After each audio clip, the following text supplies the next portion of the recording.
नहमदुहु वनुसल्ली वनुसल्लिम अला रसूलिहिल करीम अम्मा बाद फ़ऊज़ु बिल्लाहि मिनश शैतानिर रजीम बिस्मिल्लाहिर रहमानिर रहीम। सिंपल जन्ना कोर्स का ये 20th लेसन है। एसजे कोर्स के 2 पार्ट्स हैं। पार्ट 1 है थॉट्स ऑन गेटिंग अप। इस पार्ट में हमने पुराने ख़यालात की जगह नए ख़यालात बनाने के लिए शुक्राने के 2 जुमलों और 14 कुरानी आयात मुबारका का मुताला किया था। अब अल्हम्दुलिल्लाह हम पार्ट 2 कर रहे हैं, जिसका टाइटल है थिंग्स टू डू डेली। इसमें रोज़ाना दिन भर में करने वाले 12 अमाल शामिल हैं, जिनको करके हम इंशाअल्लाह जन्नत के मुस्तहिक बन सकते हैं। अभी तक हमने शुरू के 4 अमाल नमाज, ज़िक्र, इस्तग़फ़ार और दरूद पर बात की है।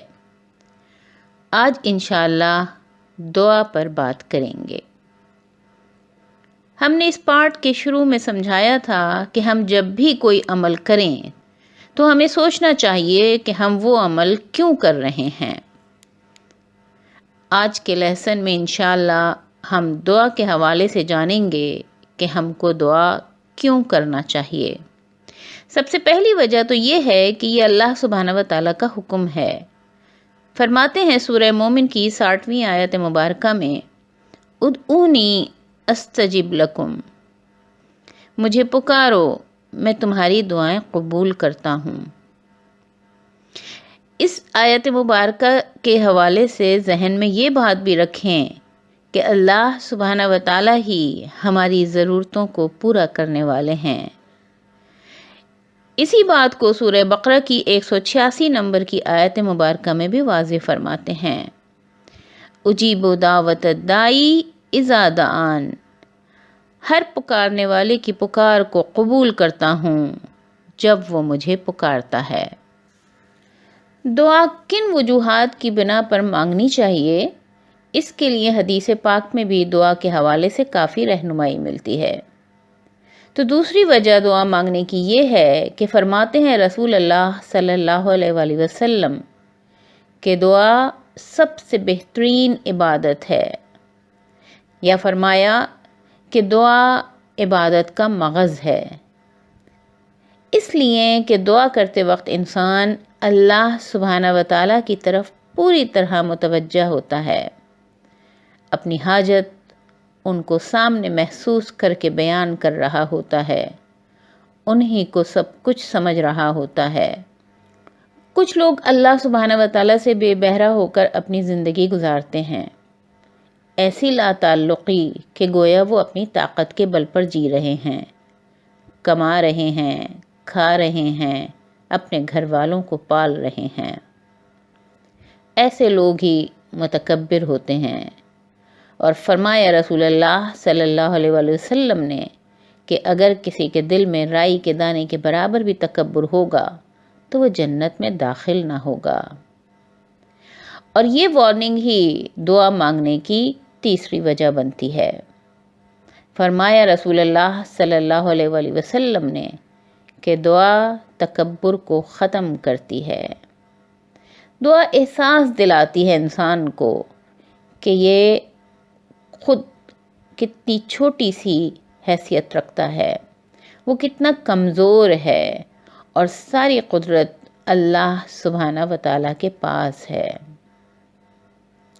इसी तरह चौथी वजह दुआ मांगने की ये हदीस पाक है कि फरमाया आप सल्लल्लाहु अलैहि वसल्लम ने कि दुआ मोमिन का हथियार है कि जब कोई परेशानी, बीमारी और मुसीबत आती है तो वो अपने रब के सामने अपना मसला रख देता है। उसे एहसास होता है कि मेरा मसला हल करने वाले सिर्फ़ मेरे मालिक ही हैं। कभी कभी हम अपनी मुश्किल अपने रब के सामने रखते हैं और नज़र आता है कि वो हल ना हुई, تو اکثر لوگ اپنے رب سے مایوس ہو جاتے ہیں۔ ان کے لیے دعا مانگنے کی 5ویں وجہ بھی رسول اللہ صلی اللہ علیہ وسلم نے بیان کر دی ہے۔ فرمایا جو دعا کرتا ہے اللہ سبحانہ و تعالی یا تو اس کی دعا قبول کر لیتے ہیں یا پھر اس پر آنے والی کوئی مصیبت ٹال دیتے ہیں۔ اور 6ٹھی وجہ یہ ہے کہ اگر انسان چاہتا ہے کہ اللہ سبحانہ و تعالی کی رحمت حاصل کرے تو فرمایا آپ صلی اللہ علیہ وسلم نے کہ جس نے دعا کا دروازہ کھولا اس کے لیے رحمت کے دروازے کھول دیے جاتے ہیں۔ ہمیں چاہیے کہ ہم کچھ وقت نکال کر اپنی دعا کو ترتیب دیں، اس لیے کہ یہ اللہ سبحانہ و تعالیٰ کا حکم ہے، سب سے بہترین عبادت ہے، تکبر کو ختم کرتی ہے، مصیبتوں پریشانیوں میں مومن کا ہتھیار ہے، اور دعا ہی کے ذریعے سے اللہ سبحانہ و تعالیٰ کی رحمت حاصل ہوتی ہے۔ دعا کے لیے ضروری ہے کہ وہ دل سے نکل رہی ہو، سمجھ کر مانگی جا رہی ہو۔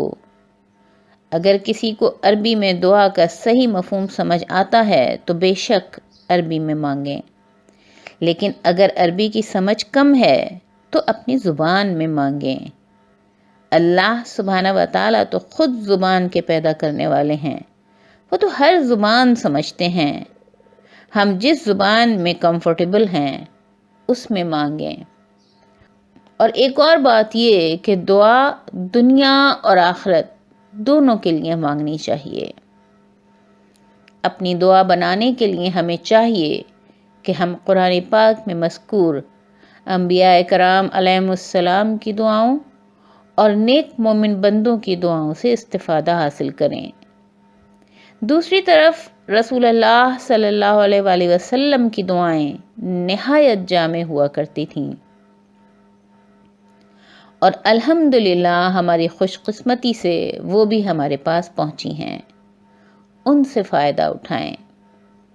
ہماری دعا ہے کہ اللہ سبحانہ و تعالی ہم کو اپنی طرف رجوع کرنے والا بنائیں، ہمیں عقل و شعور عطا فرمائیں کہ ہم سمجھیں کہ ہم کمزور ہیں اور وہ طاقت کا سرچشمہ ہیں، ہم حاجت مند ہیں اور وہ حاجت رواں ہیں، ہم فقیر ہیں اور وہ عطا کرنے والے ہیں۔ ہم ان کے در کے بھکاری بن جائیں، پھر کسی در کی ہم کو ضرورت نہ رہے گی انشاءاللہ۔ آمین یا رب العالمین۔ ابھی تک ہم نے پارٹ 2 میں شامل 12 اعمال میں سے 5 اعمال پر بات کی ہے، جس میں شامل تھا نماز، ذکر، استغفار، درود اور دعا۔ انشاءاللہ نیکسٹ لیسن سے ہم اگلے 5 اعمال جن کا ہم کو دن بھر میں خیال رکھنا ہے ان پر بات کریں گے۔ وآخر دعوانا ان الحمد للہ رب العالمین۔